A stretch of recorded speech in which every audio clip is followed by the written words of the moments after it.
Ano nyo na ba ang 2025 Celebrity All-Star Game?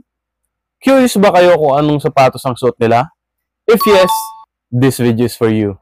First shoe is the X-Step Jeremy Lin Jalen 5 worn by Dylan Wang, aka Dao Mengzi. Great shoe with great technology.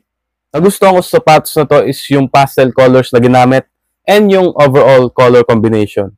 And syempre, daming zin na yan. Dylan Wang, kahit ang suot niyan, maangas pa rin yan.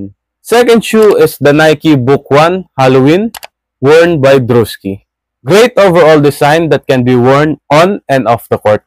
So medyo hindi ko trip yung black pair nito, pero yung white, whoo! Ang ganda. Third shoe is the LeBron 22, worn by the MVP Rome Flynn. So sa image na to, makikita natin yung LeBron 22 dun sa bag niya. Pero yung sa actual game, nakasuot siya ng white pair. So hinanap ko talaga yung suot niya sapatos na white, pero hindi ko talaga makita yung specific shoe.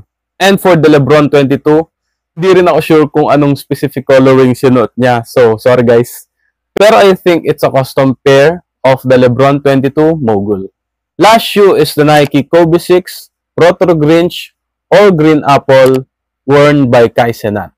Siyempre, Kobe 6, you can't really go wrong with Kobe 6, Grinch, Reverse Grinch, Mambasita, All-Star 2.0, Italian Camos, you say it.